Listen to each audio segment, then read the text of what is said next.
Minnesota-Wisconsin border, October 1886.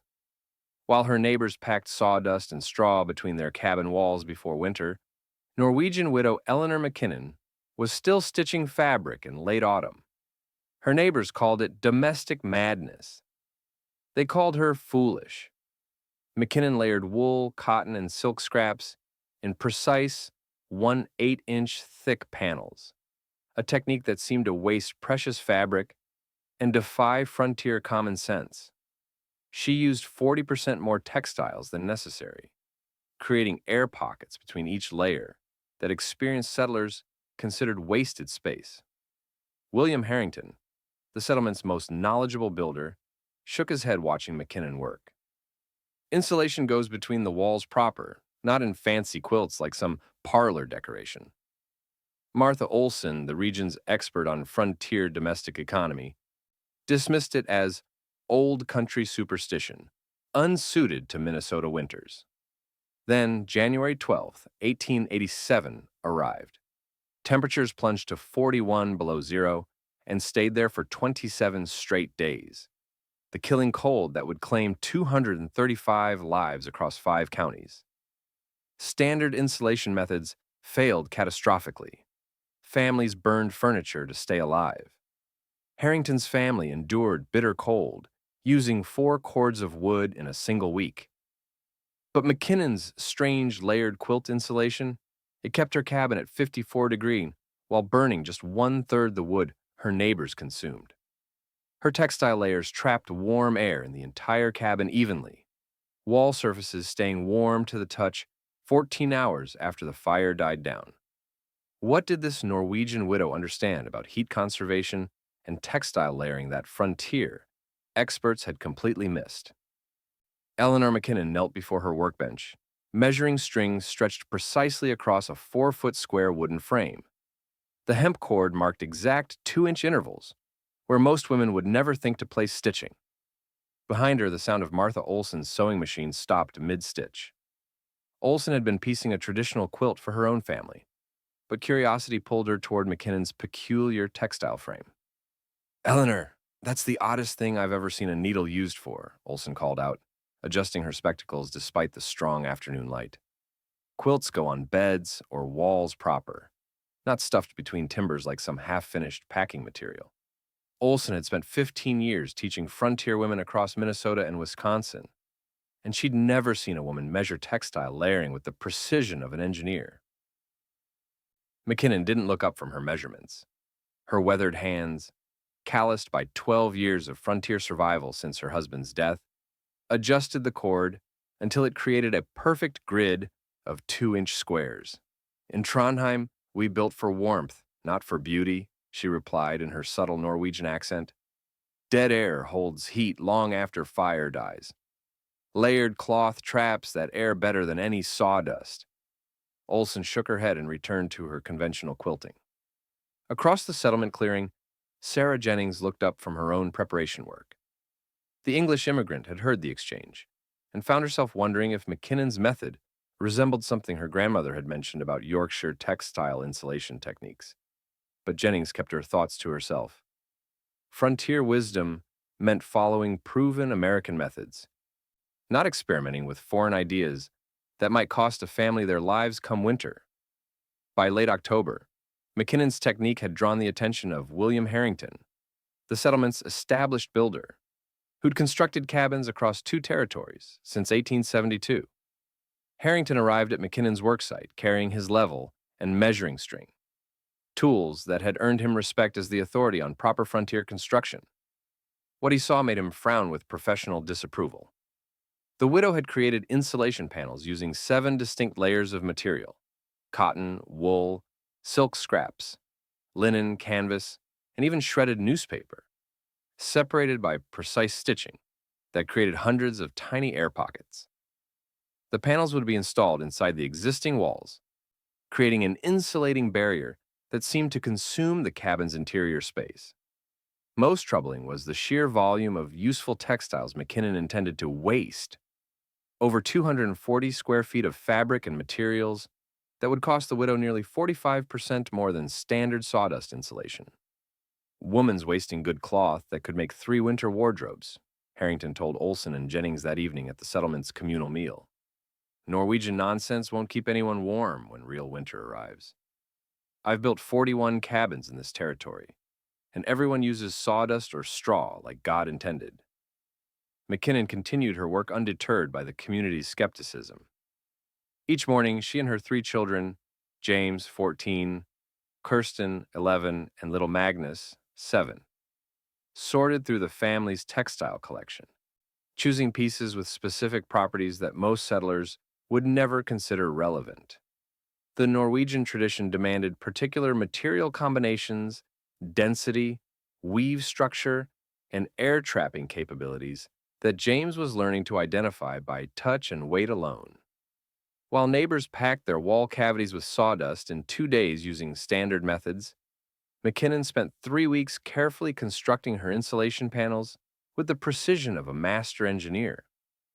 "Why must we make each square so exact, Mother?" Kirsten asked as they measured the 2-inch grid that would form the quilt's structure.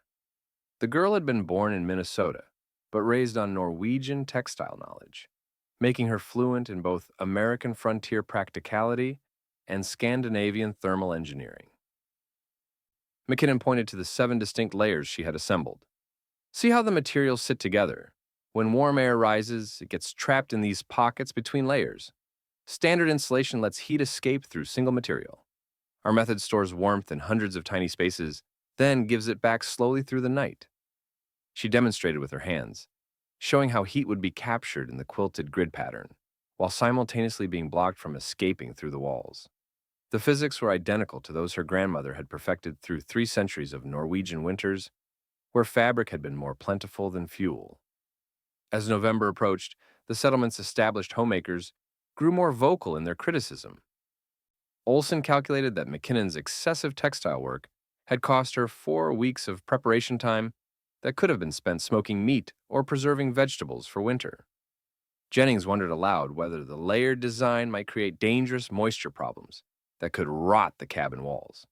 Harrington declared the entire project foolishness that will see those children freezing by Christmas. The mathematical precision of McKinnon's work, however, told a different story.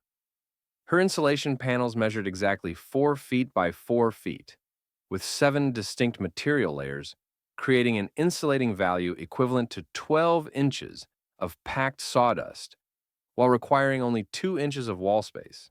The quilting pattern created 576 individual air pockets per panel, each measuring precisely 2 cubic inches, the optimal size for thermal retention, according to Norwegian textile tradition. The strategic placement of wool, outer layer, cotton, middle layers, and silk, inner layer, created a thermal gradient that conducted body heat back into the room rather than allowing it to escape through the walls. McKinnon's knowledge had deep roots in her homeland's survival techniques. Born in Trondheim to a textile merchant father and a mother from Scotland's Orkney Islands, she had inherited 2 distinct traditions of fabric-based insulation.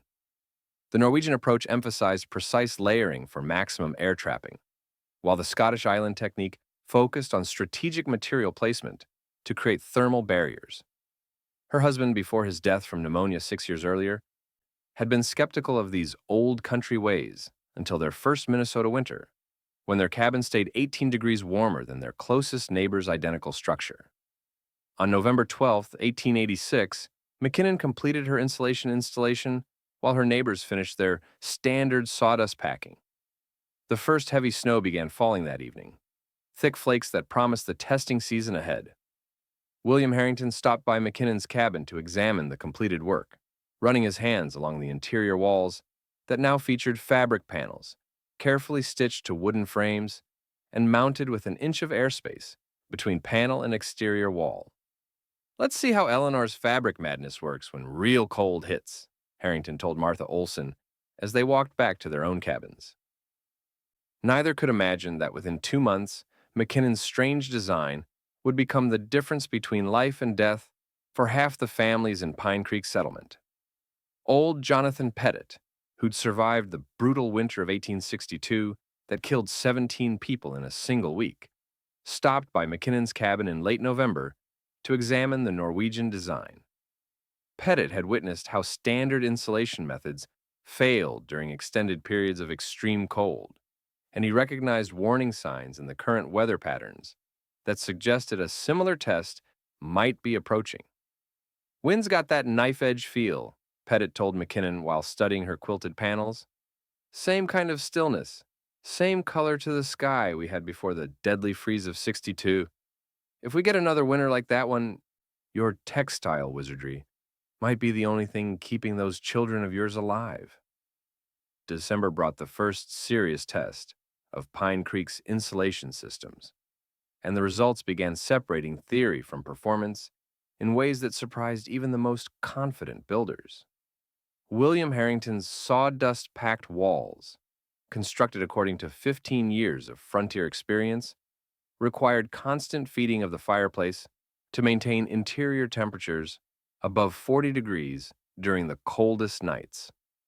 By mid-December, Harrington had burned through 4 cords of split maple and oak, watching his carefully prepared winter fuel supply diminish faster than expected. 3 cabins south, Eleanor McKinnon's layered textile insulation performed with remarkable efficiency that defied frontier logic. Each evening, McKinnon built her fire using just 1 armload of hardwood that her neighbors considered barely enough for cooking. But where standard insulation lost most heat through walls and drafty windows, McKinnon's quilted panels created a thermal barrier that captured and redistributed warmth with Norwegian precision. The physics became visible on the coldest December mornings. Martha Olsen noticed it first, walking past McKinnon's cabin at dawn when temperatures had dropped to 15 degrees below zero. While every other cabin in the settlement showed thick frost formations on the interior window surfaces, McKinnon's glass remained nearly clear, a sign that interior temperatures stayed warm enough to prevent moisture from freezing. Olsen mentioned this observation to Sarah Jennings, who dismissed it as coincidence until she witnessed the phenomenon herself during a brief visit to deliver holiday cookies. McKinnon's insulation system operated according to principles her Norwegian ancestors had refined through centuries of harsh winters in a timber-scarce region. During active burning, the cabin's heat was trapped by the quilted panel's 576 air pockets per 4x4 section, storing thermal energy in the dead air spaces. The 7-layer design absorbed heat slowly during the evening hours, then released it gradually throughout the night, maintaining comfortable temperatures 10 to 12 hours after the last log had burned to ash. By Christmas, the differences had become undeniable. McKinnon had consumed exactly 1.5 cords of firewood, while maintaining interior temperatures that allowed her children to sleep comfortably under normal bedding, even during the coldest weather. Harrington had burned 6 cords to achieve interior temperatures that barely reached 50 degrees on the coldest nights, requiring his family to sleep in layers of clothing and pile on extra quilts for survival. The thermal dynamics became a source of growing curiosity among the settlement's more observant residents. McKinnon demonstrated the principles to her children each evening, showing how to test the wall panel's heat retention by placing a bare hand against the fabric at different times after the fire had died. 9 hours after banking the coals, the inside surface remained noticeably warm to the touch, still radiating stored heat into the cabin's living space.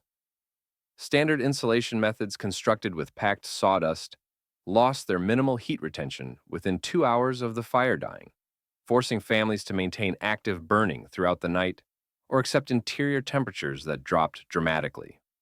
Martha Olsen found herself studying McKinnon's design with grudging professional interest. The homemaker's expertise told her that the fabric layers should create dampness and mildew problems, but the measurable results contradicted her assumptions.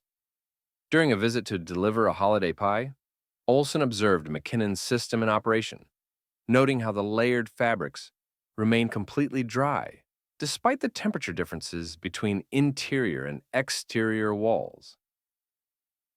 "I'll admit your panels seem to work," Olsen told Jennings during their weekly quilting circle, "but it's too complex for most families. Takes too much fabric, too much precise stitching.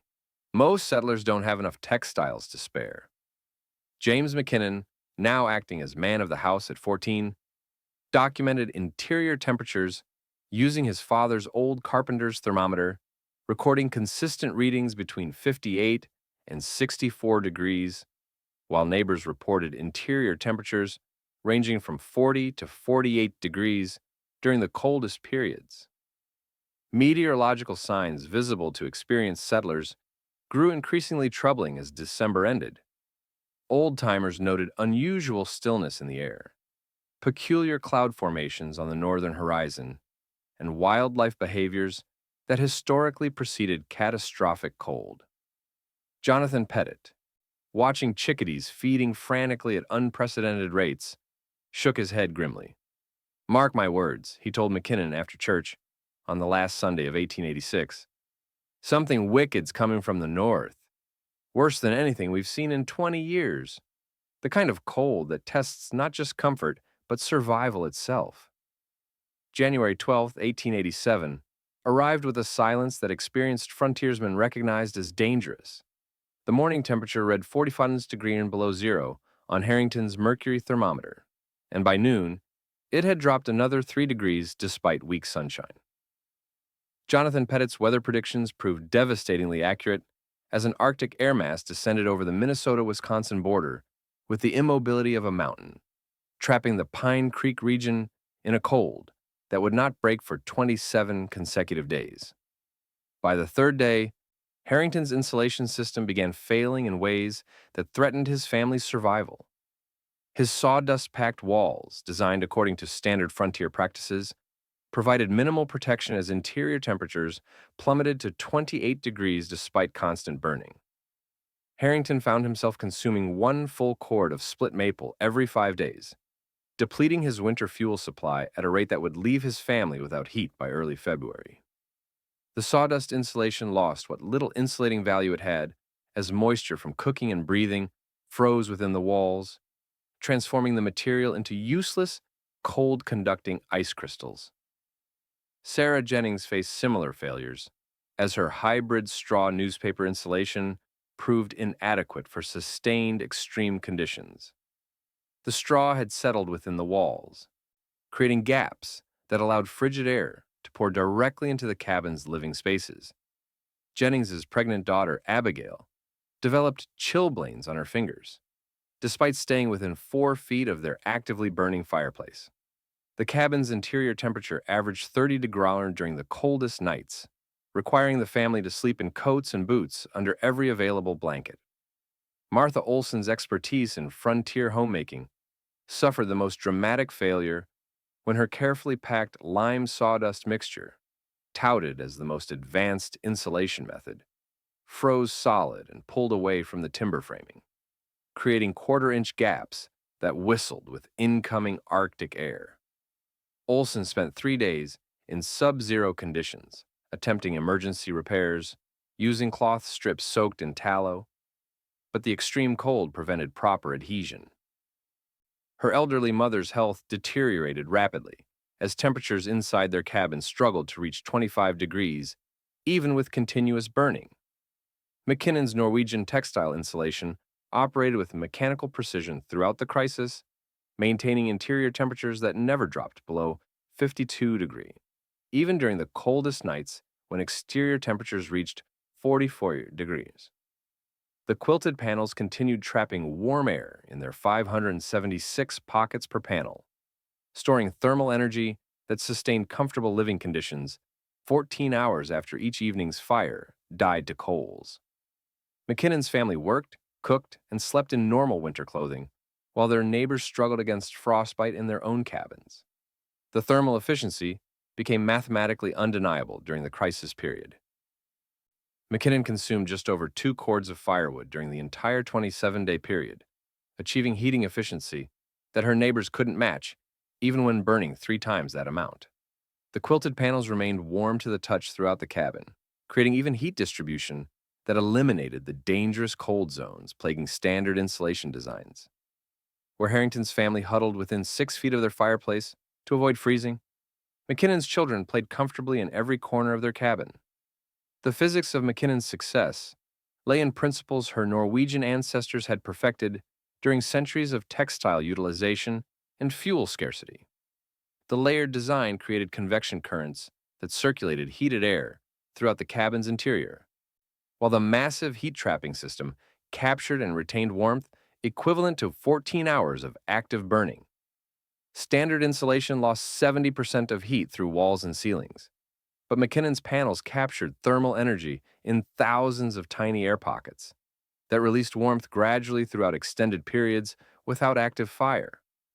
Community desperation reached critical levels by January 25th as multiple families faced fuel exhaustion and potential death by freezing.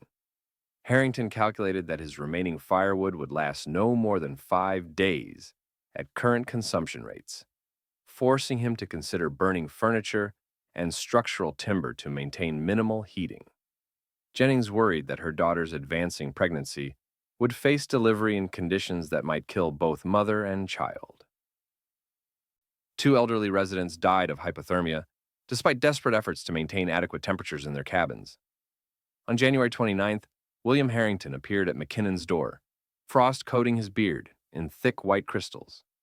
Behind him stood his wife and 3 youngest children, their faces red from cold, despite being wrapped in every available garment. Harrington's pride had finally surrendered to survival instinct, as temperatures in his own cabin had dropped to 22 degrees despite burning precious furniture. "Eleanor," he said, his voice tight with desperation and humiliation, "we need shelter. Our insulation has failed completely. The children can't survive another night." McKinnon opened her door to reveal an interior so warm that steam rose from the Harrington family's clothing as they stepped inside. The contrast struck Harrington like a physical blow. His own cabin had become a death trap, despite burning irreplaceable resources, while McKinnon's modest home maintained the comfortable warmth of early autumn. The Norwegian widow had become Pine Creek Settlement's unlikely salvation. By early February, McKinnon's cabin had become the impromptu survival center for Pine Creek Settlement. The 16 to 24-foot space, designed for a family of 4, now sheltered 13 people: the Harringtons, Sarah Jennings with her pregnant daughter, and 2 elderly neighbors whose own homes had become uninhabitable. Despite the crowding, McKinnon's insulation system continued maintaining interior temperatures between 52 degrees and 56 degrees, without requiring additional fuel beyond her carefully calculated provisions. The extended shelter period provided William Harrington with undeniable evidence of Norwegian insulation principles that his 15 years of frontier building experience had never considered. McKinnon used the crisis as an opportunity to demonstrate textile-based thermal engineering, showing Harrington how her quilted panels trapped heat in predictable, measurable ways that sawdust insulation could never achieve. "Look at the temperature gradient," McKinnon instructed, holding a thermometer at different distances from her interior walls. "Standard insulation creates cold zones that drop 1 degree every 8 inches from the fire. Our panels maintain even temperatures throughout the entire space." Harrington documented the phenomenon with growing professional interest. At points 14 feet from the fireplace, where his own cabin would measure below freezing, McKinnon's system maintained temperatures above 50 degrees. The efficiency extended to fuel consumption that defied frontier expectations. Where Harrington had burned through nearly 12 cords since November, McKinnon's total consumption barely reached 4 cords, despite now heating a space with triple the occupancy. "I've built homes across 2 territories," Harrington admitted to Jonathan Pettit, as they carefully rationed the communal woodpile. "But I never understood insulation like this. How'd you know to create those precise air pockets between layers?" McKinnon shared the Norwegian knowledge her grandmother had passed down through generations of Scandinavian winter survival. Textile selection required understanding specific properties: wool for its natural air trapping, cotton for moisture absorption, silk for reflective qualities. Layering followed mathematical principles that created optimal dead air spaces, while stitching patterns formed a quilt grid that prevented materials from shifting or compressing over time. "In Norway, we built for survival, not for speed," McKinnon explained, while teaching Sarah Jennings the proper stitching technique. Every thread placement mattered, because fuel was precious and winter unforgiving. The knowledge transfer accelerated as February's temperatures remained catastrophically low. Martha Olsen, her professional pride temporarily set aside, learned McKinnon's 7-layer assembly method. Harrington documented precise measurements for panel construction, while his oldest son calculated material requirements for retrofitting their own cabin once weather permitted. Abigail Jennings, despite her advanced pregnancy, practiced the specialized corner stitching that prevented heat leakage at wall junctions. McKinnon's thermal efficiency during the shelter period astounded her reluctant guests.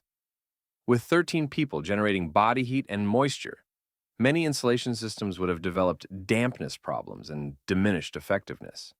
But McKinnon's textile layers handled the increased humidity without saturation, maintaining optimal insulating properties while efficiently managing air quality through strategic ventilation techniques she'd integrated into the design.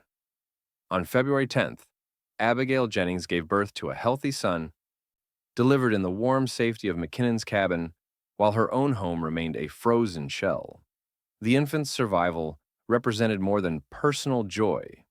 It demonstrated how Norwegian textile engineering had provided life-sustaining conditions that standard American insulation methods couldn't match.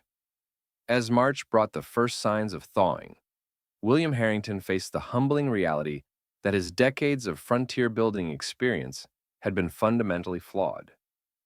McKinnon's strange fabric methods hadn't just proven superior, they'd proven essential for survival under conditions that revealed the inadequacy of standard American frontier insulation techniques. "I've been building death traps," Harrington acknowledged to the shelter group as temperatures finally rose above zero. "Fancy-looking death traps that waste fuel and can't keep a family alive when real winter hits." The Settlement Council convened an emergency meeting in mid-March, with McKinnon invited to present her insulation principles to the entire community. Standing before builders, homemakers, and skeptics who had ridiculed her methods months earlier, the Norwegian widow explained the thermal engineering that had saved multiple lives during the crisis. "Our ancestors developed these techniques through centuries of trial and error," McKinnon told the assembly. "Textile layering creates hundreds of tiny dead air spaces that store heat like water in a vessel, releasing it slowly as needed." The council voted unanimously to establish a community workshop where McKinnon would teach her insulation methods to every family in the settlement. Harrington, in a complete reversal of his previous position, volunteered his carpentry services to create the wooden frames needed for proper panel installation. "We'll need enough materials for at least 20 homes before next winter," Harrington calculated, his builder's mind already converting McKinnon's Norwegian knowledge into frontier application. "Every cabin in Pine Creek will have textile insulation by October, or I'll burn my builder's square." October 1887 arrived with a transformation that veteran settlers called miraculous. Every cabin in Pine Creek settlement now featured McKinnon's textile insulation panels, with neighboring communities rapidly adopting the technique as word spread of its life-saving efficiency. The Norwegian Widows' Workshop had operated continuously since spring, producing over 860 insulation panels that protected 27 frontier homes against the approaching winter. William Harrington's professional conversion proved the most complete. The builder now incorporated McKinnon's 7-layer design into every new structure, creating a hybrid building method that combined American timber framing with Norwegian thermal engineering.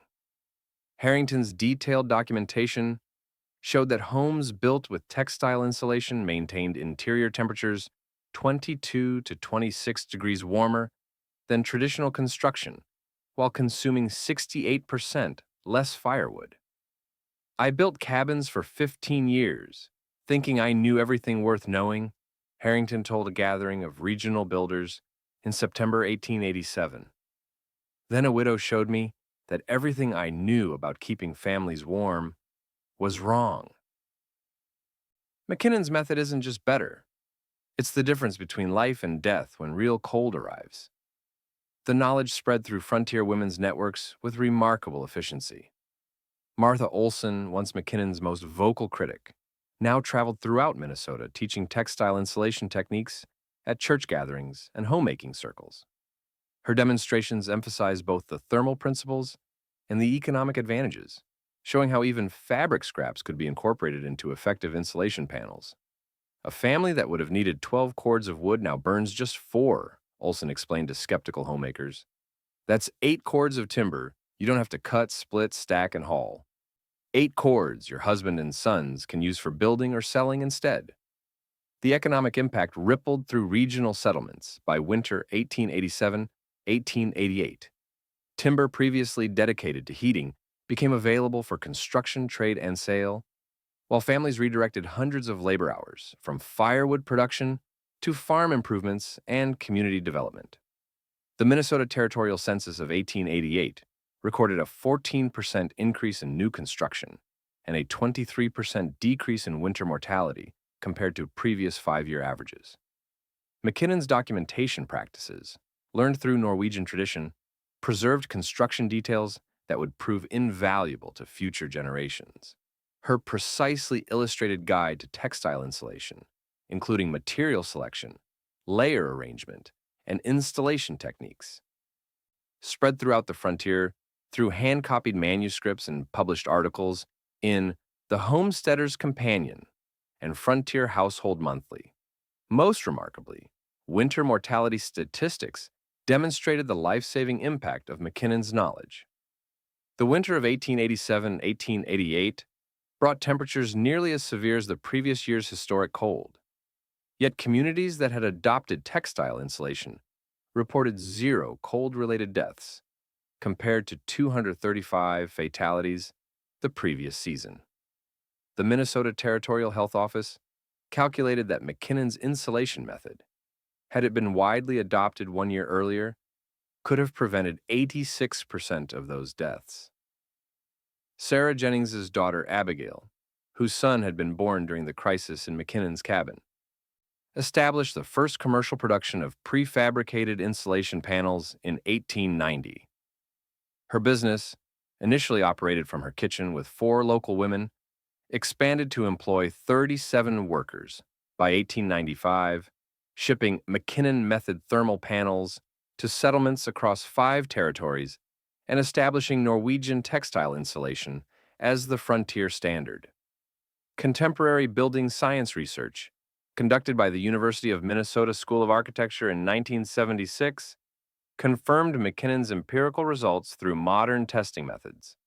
Researchers reconstructed the original 7-layer design using period-appropriate materials, documenting R values equivalent to 8 inches of modern fiberglass insulation, despite being just 2 inches thick.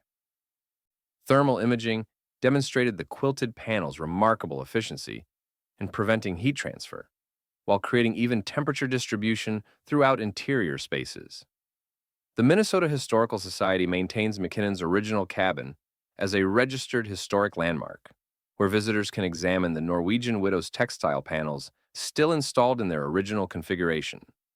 Conservation testing shows the installation remains 83% as effective as when first installed, demonstrating the durability of traditional knowledge applied to frontier conditions. McKinnon's primitive textile engineering anticipated by over a century the multi-layer reflective insulation systems that contemporary builders consider advanced environmental design. Modern passive house construction employs similar principles of trapped air spaces, strategic material layering, and thermal barriers that the Norwegian widow implemented using nothing more than fabric scraps, thread, and generational knowledge. The ultimate vindication of McKinnon's techniques came through the testimony of William Harrington, recorded in the Pine Creek Settlement Record of 1890.